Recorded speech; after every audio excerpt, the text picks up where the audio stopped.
El siguiente periodo tiene que ver con el fotoperiodismo. Fotoperiodismo que de alguna manera existía de manera amateur, aislada, pero que va a comenzar a profesionalizarse. ¿Sí? Esto va a tender a la figura de un fotógrafo profesional, en el sentido de un personaje que ya no utiliza la fotografía como una cuestión meramente artística, retratista o incluso etnográfica, ¿sí?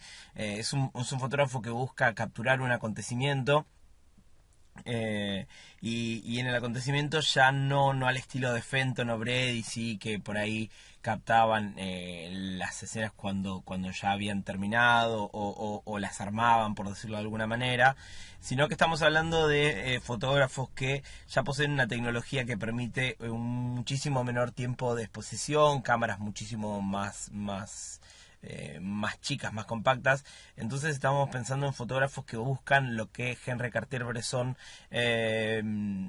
un gran fotógrafo francés, mencionó como el momento decisivo, ¿sí? Tratar de captar la escena, pero además de la escena el momento más importante. En esta etapa podemos destacar una serie de cuestiones, ¿sí? Primero, el surgimiento de la Segunda Guerra Mundial, ¿sí? Que va a hacerse eco en muchísimas publicaciones gráficas, y van a surgir muchas revistas que van a demandar la importancia de la fotografía, más aún de lo que fue en la Primera Guerra Mundial. Y junto con eso la aparición de fotógrafos, sí, que van a ajustarse a este nuevo tipo de fotografía y que van a estar a disposición de estas publicaciones con una importancia gráfica mayor. Como corolario de esto también va a surgir el grupo Magnum, del que vamos a estar hablando en un ratito. Entonces comenzamos con este periodo. Uno de los personajes más destacados del inicio de esta tendencia es un alemán llamado Erich Salomon. Erich Salomon era un publicista de la República de Weimar, sí, así que fijémonos en un periodo entre guerras. Erich Salomon trabajaba en un departamento de publicidad. Un día ve un accidente y se le ocurre que podría ser muy bueno contratar un fotógrafo. Él no era fotógrafo. Contratar un fotógrafo que saque las fotos y después llevárselas a distintos medios gráficos y vender esa imagen. Efectivamente lo hace, consigue un fotógrafo, lo lleva a la escena, el fotógrafo toma la imagen, le vende la foto, después él va y la vende a un diario, pero se da cuenta de que su ganancia es muy baja, porque buena parte de lo que le dan en el medio gráfico tuvo que pagárselo al fotógrafo. Así que va a empezar a tomar fotos él con una cámara que va a tener mucha popularidad en Europa, que es una Hermanox. Es una cámara compacta muy chiquita que trabaja con placas, no trabajan todavía con rollo como el que conoceremos años más adelante, pero placas muy chicas y muy luminosas.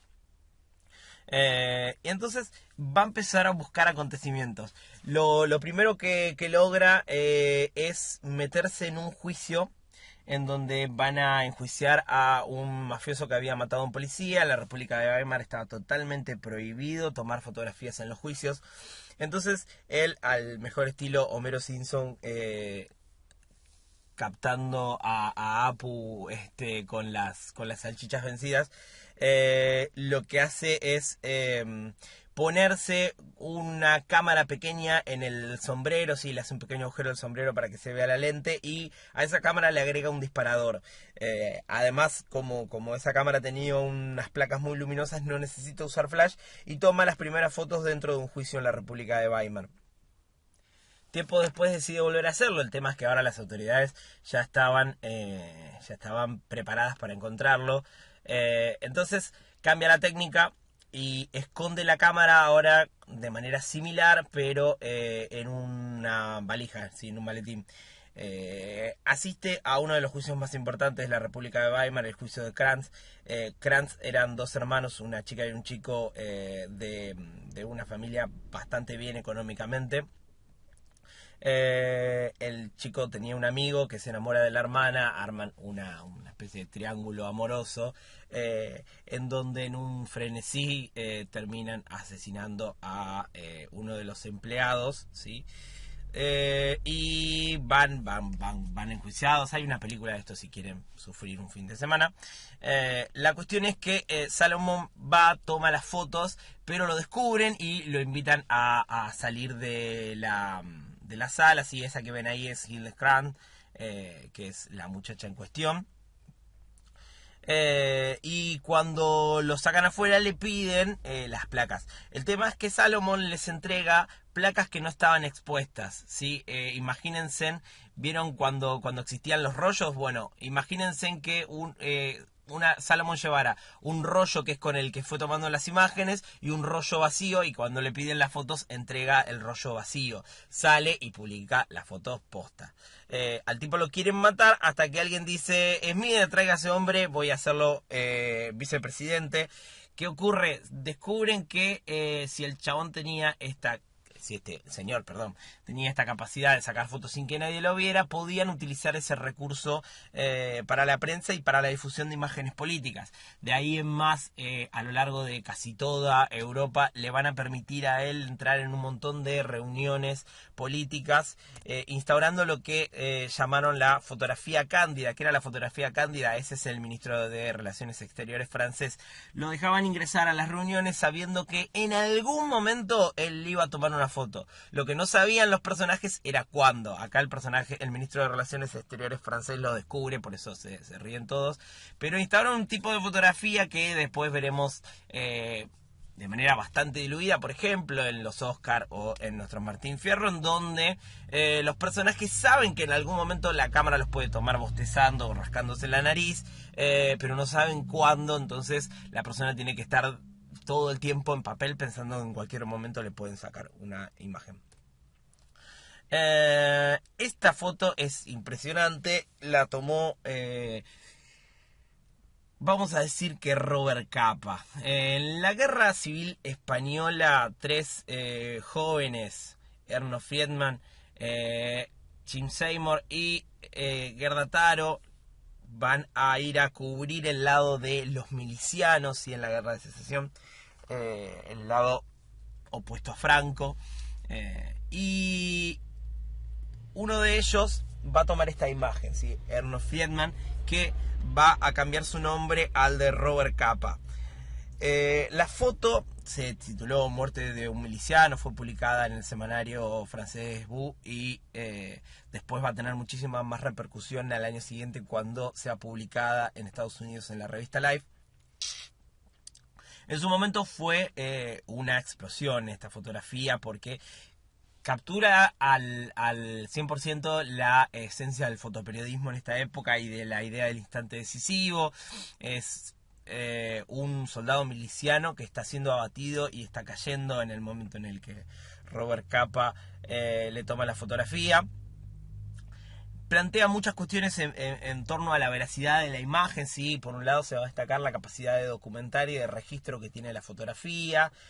Por otro lado, un par de décadas después, quizás lo que más se resalta de esta fotografía es la capacidad que tiene el lenguaje fotográfico y el dispositivo fotográfico en sí para construir acontecimientos, ¿sí? Porque, bueno, esta fotografía que gozó de tanto éxito, la goza hasta el día de hoy, para mí probablemente sea una de las mejores fotografías de la historia del fotoperiodismo. Ha entrañado muchísimos debates, y entre otras cosas porque se sospecha que efectivamente la foto es armada, y es posiblemente, altamente posible que sea así. Lo impresionante de la foto es el mensaje y la manera en la que se procesó en ese momento. Suscitó varios debates, sí. En primer lugar, Gerda Taro, que era la pareja de quien se va a llamar luego Robert Capa, muere en la Guerra Civil Española. La mayor parte del material fotográfico se lo va a llevar Jim Seymour, que sería como el tercero en este triángulo, y se cree que en realidad la mayor parte de las fotografías que tomaron los tres eran fotógrafos, las publicaron a nombre de Robert Capa porque habían armado como una suerte de marca registrada, así, llamada Robert Capa, y que los tres iban a publicar fotografías en ese nombre, ¿sí? Lo cierto es que, bueno, la foto se atribuye a Robert Capa. Cuando muere Seymour se encuentra una valija en México con un montón de fotografías en donde se ven fotos de este señor en otras escenas que se creen que son posteriores, ¿sí? Por lo cual muchos han sostenido que esta imagen es falsa, lo cual es altamente probable, pero no quita la genialidad de ese momento porque fue un boom esta imagen. Robert Capa va a continuar con bastante tiempo como fotógrafo de guerra. Va a ser uno de los fotógrafos más impresionantes de la Segunda Guerra Mundial. Esta imagen es del desembarco de Normandía. También muchos han aducido que la foto ni siquiera se tomó el mismo día del desembarco. Si no fue así, bueno, tenía bastante alcance con las tropas norteamericanas como para que finjan de nuevo el desembarco de Normandía. Lo cierto es que la mayoría de los rumores tienden a decir que efectivamente fue ese día, pero que no fue con el grueso de tropas que desembarcó en la playa, sino que fue con un regimiento que había quedado de reserva bastante más atrás. Capa contaba que su editor le había dicho que las fotos habían quedado ligeramente desenfocadas. De hecho publicó buena parte del material con ese título porque le parecía irónico, ¿no? Entre las balas, que leía que estaba un poco desenfocada. Robert Capa, después de la Segunda Guerra Mundial, va a abandonar la fotografía de guerra hasta que un día, y medio por accidente, lo manden a fotografiar las tropas francesas en Indochina y pise una mina y muera. La Segunda Guerra Mundial va a nuclear a muchos grandes fotógrafos de la historia de la fotografía que van a estar avanzando con las tropas por tres motivos diferentes. En algunos casos, como Robert Capa, porque fueron mandadas por revistas que los mandaron a cubrir el avance. En otros casos, como Henri Cartier-Bresson, porque estaban presos en campos de concentración y fueron liberados. Y en otros casos porque algunos también eran soldados y llevaban sus cámaras. Estas imágenes que estamos viendo acá las tomó William Van Diver, un fotógrafo que después sería parte del grupo Magnum, que lo que él captura es el momento en el que las tropas aliadas llegan al búnker o al supuesto búnker de Hitler y comienzan a buscarlo por todos lados sin encontrarlo. El grupo Magnum es una agencia, un grupo que se va a formar después de la Segunda Guerra Mundial con algunos de los principales fotógrafos de la guerra, ¿sí? Robert Capa, Henri Cartier-Bresson, Bill Roger, el mismo William Van Diver, que era el de las fotos del búnker, Chin Seymour, que fue el que fue con Robert Capa a la Guerra Civil Española. Y básicamente la principal función de este grupo fue poder pelear por los derechos de los fotógrafos. Hasta el momento el fotógrafo tomaba la imagen y una vez que la vendía a un medio gráfico perdía todos los derechos sobre esa imagen, ¿sí? El medio podía decir, bueno, esta foto la tomó Robert Capa, pero Robert Capa no podía, por ejemplo, después ir a vendérsela a otro medio, ¿sí? Lo que va a luchar la agencia y va a conseguir es que cambie el estatuto de la autoría de la imagen, de modo que si alguien vende la imagen no venda los derechos de propiedad de la imagen y pueda comercializarla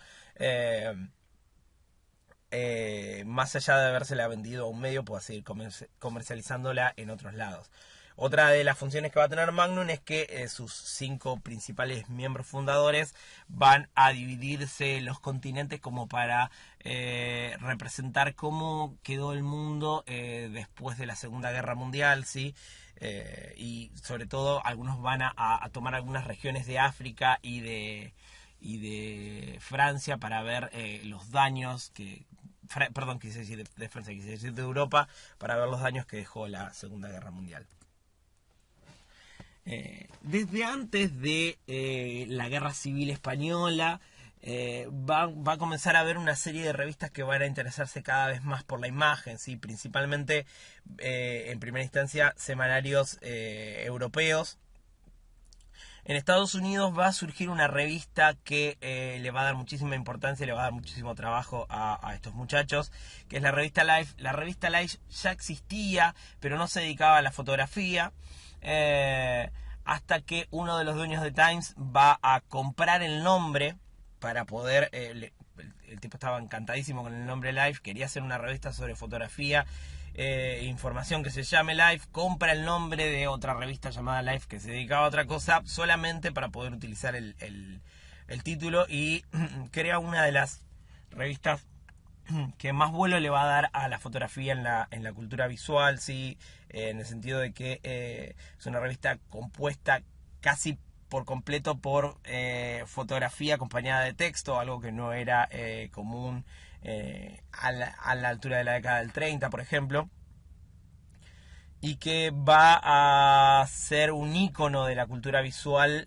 que va a seguir hasta que en algún momento va a pasar del formato impreso a el formato digital. Hay una película de Ben Stiller, si quieren buscar, sobre el pasaje de Life a digital.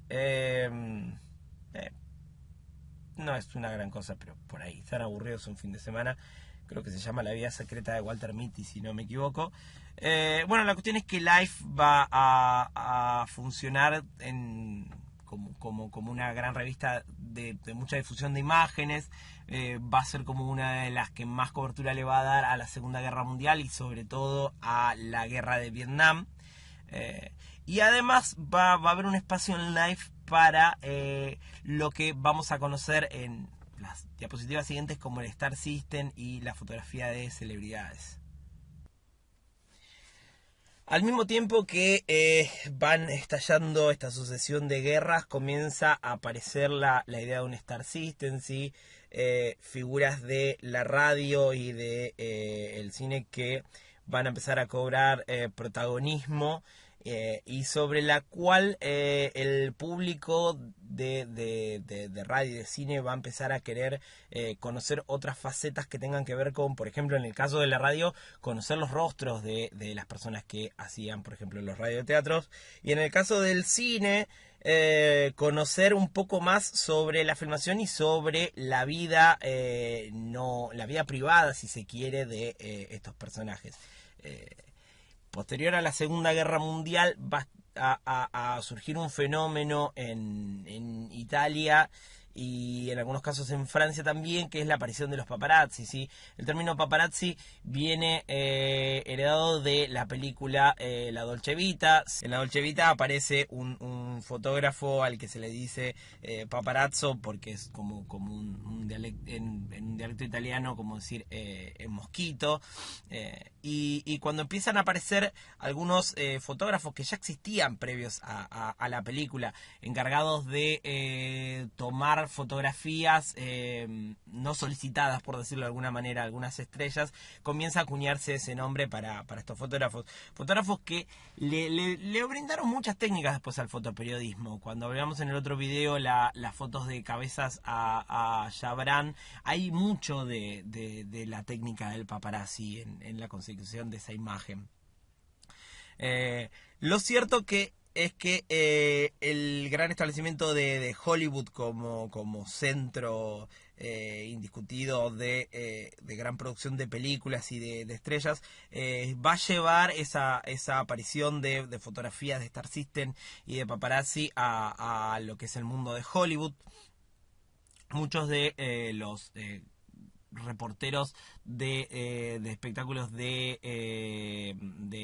Europa, todavía no existe quizás la categoría de fotografía de espectáculos, pero había muchos fotógrafos que se dedicaban a fotografiar celebridades, van a tener que venir a Estados Unidos porque es donde se establece el centro del cine, por decirlo de alguna manera.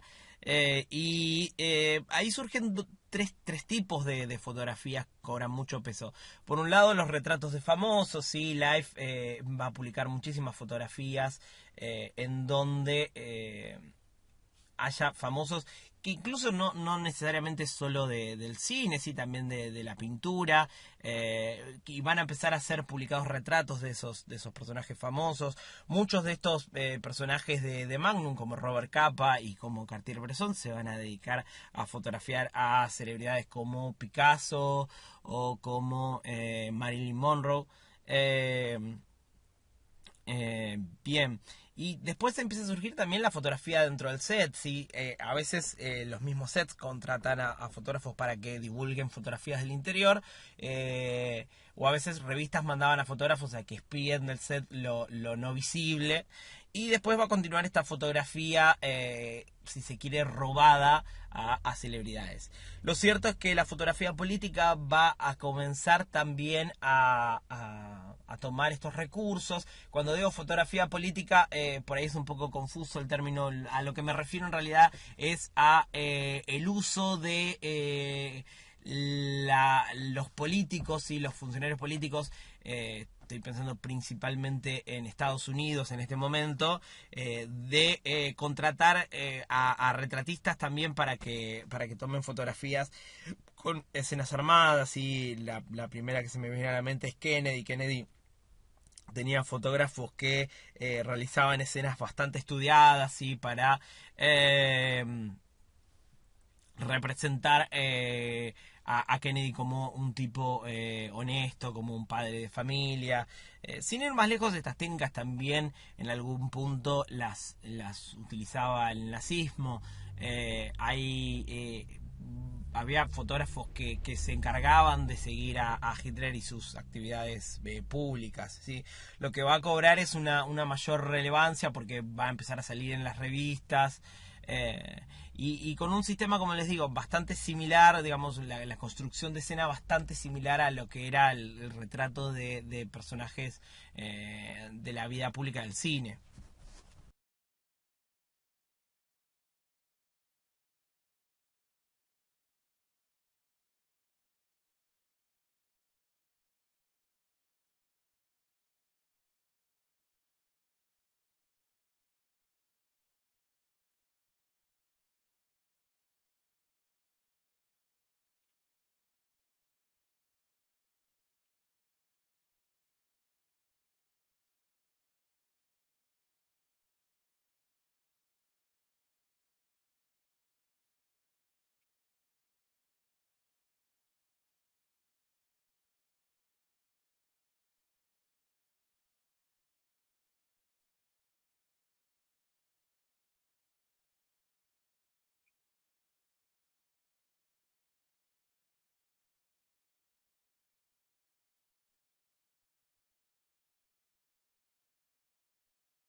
La década del 40 significa en Argentina un aumento de la cantidad de fotografías que va a comenzar a publicar la prensa, eh, y hay un fenómeno que marca un antes y un después en la fotografía, al menos en la fotografía oficial dentro de lo que serían los órganos de gobierno, que es el peronismo, ¿sí? El peronismo eh, teje una nueva forma de establecer un sentido en la imagen fotográfica y en algún punto también en la imagen fílmica, pero sobre todo quizás es interesante pensar en el dispositivo fotográfico, porque la fotografía fue utilizada en el ámbito político casi desde su llegada al Río de la Plata y a Argentina. Eh, y sin embargo hay un cambio en la forma de producir esas fotografías desde las propias secretarías y ministerios de gobierno, que genera un sentido diferente al uso de la fotografía hasta el momento, ¿sí? La fotografía aparecía como una forma de ilustrar obras de gobierno, ¿sí? O propuestas de gobierno. Y por otro lado aparecía como un mero accesorio enciclopédico, podríamos decir uno. La foto aparecía como una forma en donde el gobernante lograba que los ciudadanos conocieran la imagen de él, ¿sí? La fotografía aparecía como una mera cuestión ilustrativa, en donde a lo sumo lo que podía llegar a ver era una intervención sobre el lugar donde se realizaba la imagen, la pose del personaje y los elementos que lo rodeaban, como para resaltar de alguna manera algún sentido sobre ese personaje, ¿sí? Pero la foto era una foto estática, una foto que era en definitiva un retrato para generar un reconocimiento a la sociedad de la imagen de la persona, para que se identifique la imagen del funcionario, del gobernante. Con el peronismo ocurre una cosa diferente, porque el peronismo empieza a multiplicar el tipo de fotografías que se van a dar a conocer. Hay algo que es cierto que lo mencionábamos cuando hablábamos en la clase de la prensa, que el peronismo llega al poder con buena parte de los medios en contra, y que a lo largo de sus trayectos en los dos primeros mandatos de Perón, rápidamente la gran mayoría de los medios se van a alinear detrás de Perón, y eso en algún sentido va a favorecer la circulación de distintos tipos de imágenes fotográficas de Perón en los medios argentinos. Pero por otro lado también es cierto que desde los propios órganos de gobierno se va a empezar a producir un conjunto de fotografías que van a mostrar a Perón y a Evita, no solo en las facetas de Perón como presidente, con distintos tipos de atuendos según lo requiera la cuestión, en un escritorio, en una mesa charlando con otros funcionarios, sino que además van a empezar a dar a conocer la vida pública de Perón. Si hay fotos de Perón y Evita en situaciones más distendidas, por así decirlo. Hay toda una épica del cuerpo, tanto de Perón como de Evita, de las poses, de las manos. Y hay todo un sentido detrás de representarlos a ellos dos como una pareja, ¿sí? Cuestiones que en Argentina no se estaban dando, pero sí comienzan a darse en el resto del mundo, ¿sí? No es en el peronismo el único caso en que post Segunda Guerra Mundial empezamos a ver políticos que cada vez empiezan a trabajar más sobre su imagen en base al tipo de fotografías que se publican. Esto no es exclusivo del periodo post Segunda Guerra Mundial, sí. Ya desde mediados del 30 en varios países se va a empezar a utilizar esta imagen. De hecho, hay muchos trabajos sobre la imagen pública de Hitler, sí. Pero lo que va a pasar a partir de la Segunda Guerra Mundial es que se va a multiplicar el número de este tipo de imagen de mandatarios. Y en Argentina el caso paradigmático es el peronismo, desde este relato desde la épica y desde lo cotidiano. Lo interesante que tiene esta cuestión es que Cora Gamarni, que es una de las autoras que teníamos para leer para esta clase, hace un análisis sobre el uso de la fotografía oficial, sí, propia de los órganos de gobierno en Argentina, y señala que hay dos instancias de fuerte utilización de la imagen fotográfica oficial, y los dos periodos más intensos en los que recae la atención de esta autora son justamente el peronismo y la última dictadura. Lo que señala Cora es que fue tan fuerte la construcción de la imagen que realizó Perón, que en los gobiernos siguientes el principal esfuerzo no estaba puesto en reconstruir fotográficamente la imagen de un nuevo gobernante,